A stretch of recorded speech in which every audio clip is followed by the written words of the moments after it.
This is Pit Row, so you know what we're doing. We're talking NASCAR Sprint Cup Series. We are talking playoffs. We are talking about the Cookout Southern 500 at Darlington Raceway, and we are taking a look forward at this Sunday's Hollywood Casino 400 at Kansas City Motor Speedway. But to recap and to go over the playoff race that we saw last week that had its ups and downs and its turns, if you will, turns around the track, no pun intended. There was a sort of a mix-up, if you might call it that, of the playoff scenario seedings, what have you. But we'll take a look at it very quickly. We go green at Darlington. As expected, the Toyotas were well represented up front. Early on, we get the order of Bell, Reddick, Hamlin, Blaney, Brad K, Logano, Harvick, Boucher, Almirola, and Cindric. Very tame out the gate. Feeling out all the conditions, testing the track, guys figuring out where they want to run, confirming they can run where they want to run with the added traffic, basically. But, man, Truex is buried in the back. Kyle Busch also. They had some issues, hit the wall qualifying, so it's starting the back. Green flag pits at lap 30-ish, so we're just green all the way through at this point. Notably, Ford's coming in first. Now we have more takers for the green flag pit after them, and most noticeably next is the Toyotas. Truex, though, maybe stays out to pick up some territory, is what I was thinking. And then sloppy pit for the 20 at this same time with Christopher Bell. He swapped out the pit team of another one of those Gibbs cars, and that just didn't seem to help so far. So they did the smart thing of pulling the team from a car that wasn't in the playoffs and giving it to Bell. Didn't seem to help that much, did it? So Truex in two, though, with the Toyotas. He does not stay out for too much longer. He's looking for rear grip, as he says, so he can stop sliding. Stenhouse busted for speeding on pit road, too fast entering, so he'll have to serve that penalty. So we get this order of Reddick, Hamlin, Brad K, Blaney, Bell, Logano, Harvick, Boucher, Larson, and Almirola now. 41 laps in, and we're just cruising. They actually just keep rolling green flag, and we didn't have a caution. So pretty interesting to watch, these strategies play out. Who's gunning it, who's saving it. 115 into this stage, but at 41 in, just cruising. So we got a little bit to go. We cycle through at 70 again. So these guys can make it to the end of the stage now at this point. Not much happening in terms of big positioning changes, though, still on the track, and besides the cars cycling through again. So much of the same order as what we had before. Reddick still in control now. Hamlin will battle him for the lead back, and here comes Larson behind them. Final lap of the stage, and Denny Hamlin will take the stage. No challenge from Reddick. And Bubba Wallace, he actually spins off of turn 4 as the stage was ending. He brings out a caution that was going to come out anyways because of the end of the stage, but just timely right there. Second stage to start, though, Denny Hamlin out front. So the early order in the second stage is Hamlin, Larson, Reddick, Harvick, Blaney, Boucher, Byron, Elliott. Brad K starts the pit cycle at lap 150. Truex having problems. He's back down pit road, going to make he's going to have to make this up somehow. So the issue with Truex was they had some car issues. He got off of pit road, and they had to come right back down. If you know anything about these races, that is a killer. That can mess up your whole day. So Bell up front now, and then Hamlin, Larson, Harvick, Byron behind him. And then we get a caution. NASCAR we get the caution, because NASCAR is going to have to address the lighting on turns 3 and 4 as the track at Darlington had the lights come on because the day was over. And so we start to get the track lighting at nighttime now. It's nighttime. 3 and 4 turns didn't have full lighting. So it's very hard to see debris in the corner over there.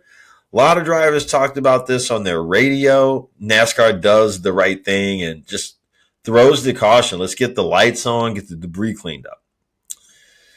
So Logano at this time, though, having tow line issues. So we get this red flag caution out, and he can luckily work through this. After 115 smooth laps to start, we now have red flag that we're dealing with, so NASCAR can get everything cleaned up and safe. But eventually, we're green again. BJ McLeod brings the caution back out very quickly after we started to race again, though. And so we get just a few laps left when we go green to end stage 2. 9 to go, and we're green. Hamlin out front again, then Larson, Eric Jones, who ran well on Sunday, and Reddick and Harvick and Busch and Blaney now. A bunch of contact. We're tight together. Guys having problems hitting the wall tonight, and that continues. If you didn't see the race, these guys are slamming into the wall. I mean, slamming it into the wall and correcting it from there. And when we get another caution, the 2 of the Cindric, contact with the 54 Ty Gibbs. The 2 was on the bottom and got turned right into the wall. Nice job of Bubba Wallace to avoid. Logano also gets himself out of more trouble. Big break for the guys who took the wave around last caution to get back on the lead lap, because now they can bring it in. And so we get a bunch of takers now that the caution's out. So we get 1 green flag lap for the stage here. And we're green, and Hamlin darts out. Eric Jones and Larson battling for second. Larson clears Jones. Hamlin takes the stage, though. Ricky Stenhouse grabs the stage point miraculously after having to serve that speeding penalty and then being down a lap with just a little while ago. So miraculous work by that crew to get back up to snuff very quickly. Handful of guys pit here, though, not as many as you would think. So we go green for stage 3. Hamlin darts out again. Eric Jones' old tires are an issue. He stayed out there, so his old tires help him start to move back. Order becomes Hamlin, Larson, Reddick, Byron, Jones, Harvick, Brad K. 14 nearly into the wall, but he keeps it. So we're still going, 111 to go now. And wouldn't you know, oof, the 5 loose into the wall. He finds it, but that lets Reddick pass the 5 by just giving him that little bit of time there. 97 to go, and we'll start the pit cycle. Hamlin may have a loose wheel. He has to bring it to pit road. He's getting 4 tires, unexpected stop. Hopefully they can recover, though. I like that they said, we're here, let's just grab all the tires, do everything, right? So they do that. JJ Yeley hits the wallboard, and he has to nurse it to pit road. He's doing that. We're still green. Harvick challenging Reddick now, looking for the lead. Reddick, Harvick, Byron now. Harvick won't give it up. He's hanging around. 58 to go now. The 4 going to cycle out for a pit. But wait a minute, we get the caution. And this is key at the point that Harvick was cycling out for the pit. The 4 should have stayed out. They didn't get there in time. You can't, cross back over the yellow pit line, if the caution is out. Like he was like, so you're out there. And if the caution flies out, you can't go into the pit. You have to be out there with everybody else and come in with them. So he should have stayed out. And there were some drivers that stayed out, that maneuvered the car just last minute to get out there. He should have stayed out, but he didn't. He didn't get there in time. The 54 loses control and hammers into the 45, which is what causes this. Harvick was trying hard to get it to pit road. The 45 saw the 4 going to pit road and sort of tried to get down, thinking, go to. I can't be off of the same timing with him because he will then leapfrog me if I let him do that. So the 4 going to pit road sort of tried to the 45 saw the 4 going to pit road, tried to get down, causing the issue. Because, as I said, if Reddick stays out, then Harvick leapfrogs him once they cycle through. That was a really big thing right there. I've never seen something like that happen. And in the playoff circumstance, that's, pretty compelling stuff as you're watching the race. So that caution changes the game. Harvick committed to pit road and should have just cycled through at speed is what the point is. Like, okay, so you were, too far over there. It would be dangerous to try to swerve back out on the track, point seated. But what you do is you cycle through pit road at speed without service. The problem is they stopped and got service. That's going to cost Kevin. So we're green again. Larson up front now. Tyler Reddick, Boucher, Byron, and Brad K. And we get another caution. Harrison Burton banged up. The 99 spun out of control in front of the field. Bowman and Suarez kind of grinding a little. And the 99 hooks the 48 in the right rear and turns him into the wall. Bowman's second block was a bit aggressive. Suarez was just reacting. Junior. They had Dale Earnhardt Jr. on the broadcast there, and he was saying Bowman basically wrecked himself there. He's being overly aggressive. Obviously, two very frustrated guys that aren't in the playoffs. But even if you just go back and look at it, Suarez is just reacting. Bowman blocks him. Suarez is trying to go down, right? And Bowman blocks him. But then he goes back the other way, and Bowman block. Like the second block was just obnoxious. Again, two frustrated dudes, probably trading pains all day. There's something more than what we saw on the track because it seems so petty. But anyway, frustrations erupt there. Truex will get the free pass off of that. So that actually helps him out immensely. Get over those pit troubles he had before. So we get our restart. Larson out front now. Buescher got a nice little push from the boss behind him, Brad K. So the order's Larson, Buescher, Reddick, Brad K, Byron, Wallace now, Chastain now. Those two moving up. Buescher's moving in on the 5. 38 to go now. Buescher's been good lately, so we'll see what the Predator does. Reddick kissing the wall a little. Spin on the front straightaway. The 38 spun around. Hamlin involved. McDowell also. McDowell with the heavy damage. No free pass because you can't be the free pass car and also be a part of the caution. That's not how it works. So Bell back on pit road again. 18 to go, and Reddick looking for Larson. 10 to go now. Buescher trying to close in on Reddick. Larson has 0.6 of a second lead. These guys are a little loose in the corners. White flag is out, and Larson takes it to 5 with the victory. So Larson will advance into the round of 12 with that win. He can breathe easy for the rest of this round of the playoffs. Great win for Larson. Been quiet for a little while at the hot start to the year, and so he's picking up some momentum again at the right time for Hendrick Motorsports. And at that, perfect time to segue into the Hollywood Casino 400. We're going to see that this Sunday at Kansas City Motor Speedway.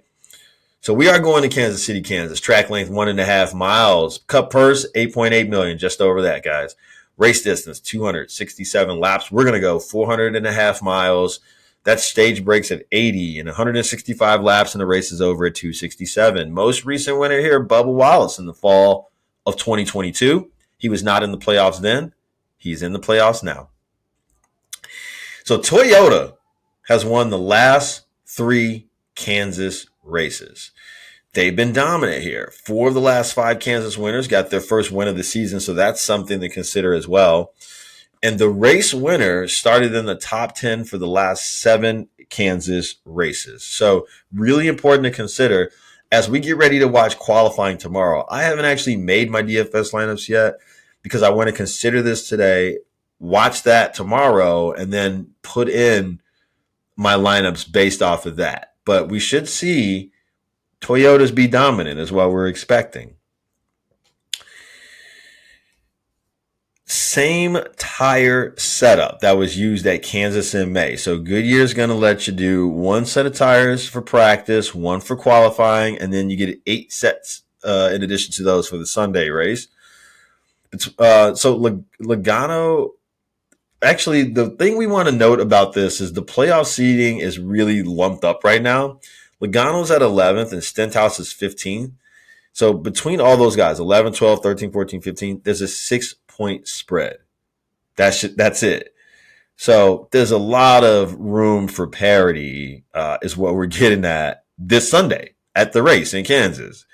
So tons of movement could happen in terms of playoff seeding. Toyota's undefeated at Kansas Speedway in the next-gen era. So again, going to be a tall task for Ford and Chevy.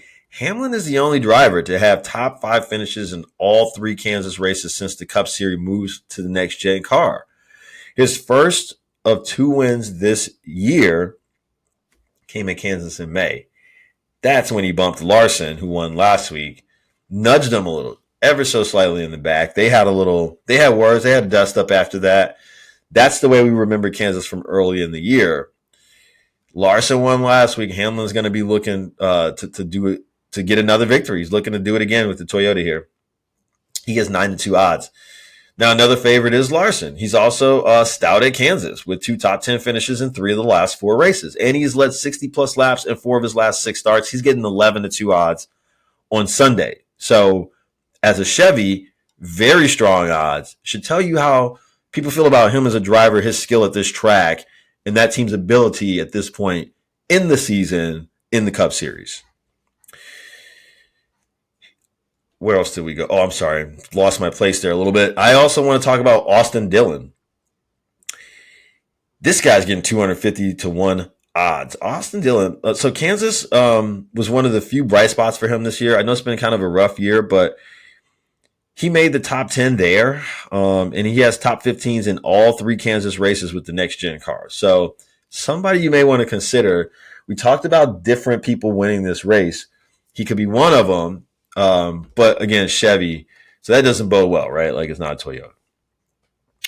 Bell has top 5 finishes in 2 of the 3 next gen races at Kansas. So that is actually a very good candidate to win this race. If I take all this into consideration before qualifying, I want to lean heavy with the Toyotas. Of course, that's what we've been saying. But you've got to pepper in your, standings leaders and points leaders as well, because these guys have been dominant. So if I'm playing Toyotas that aren't at the top of the championships, or I'm sorry, if I'm playing cars that aren't Toyotas, but at the top of the championship series, Larson, right? You got to be thinking about this. I don't know if I want to take the chance on Kyle. I mean, you could. I'd probably stay away from that. But I'm really invested in Ford, I think, this week. Something about Chris Buescher's coming on strong right now. And Brad Kay, silently, is just right there. It's not like he's finishing 16, 15, 17, 18. Brad Kay is right there in all these scenarios. And so that tells me it's something about RFK, something about the way they're working with the manufacturer. See these Mustangs, these Fords right here are ready to roll at this part of the year. Logano came on strong at the end of the year. I'm just really thinking this could be a sneaky week for Buescher. Now, it's hard to say sneaky when you have a guy pop off for 3 races, right, and a couple in a row. But nobody's looking at him this week. I think we're laser focused on Toyotas. If you want to consider Kyle, you can. As somebody who's driven Toyota here. And he's had some success in this Richard Childress Chevy this year. So that's somebody to consider right there. He's no stranger to doing well here. He could very well, lift up that manufacturer this week. But if I'm hard pressed, I want Toyotas. I want to mix in some Fords. I do want to mix in Logano. I do want to mix in, RFK as a team. But I'm not going to deny, some of these Chevys. Larson, Austin Dillon, McDowell even. I'm there. That's what I got for you guys, barring qualifying tomorrow. So be sure to watch it. Hopefully you got to watch practice today. It really matters seeing who's taking off in the pole and how fast these cars are in terms of, what we're going to see on speed on the weekend. So that's what I got for you guys. Enjoy it. If you can watch this podcast on YouTube, or you can watch it on YouTube on the website, www.tigerbombsae.com, or you can just search Tiger Bomb Sports Audio Entertainment on YouTube.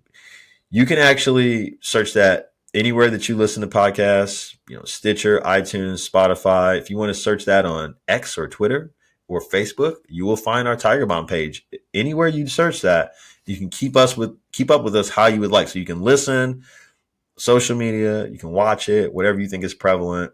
If you're at the website, be sure to check out The Process, which has its first football episode up very shortly, if not right now. It's going to be up in a couple of minutes, if not right now. So this is Friday night, so you guys are getting both very shortly. That's what I got for you. Enjoy the race on Sunday. Good luck if you're playing DFS. Don't forget to watch qualifying. We'll come back next week and talk about it all, talk about how we did. Peace.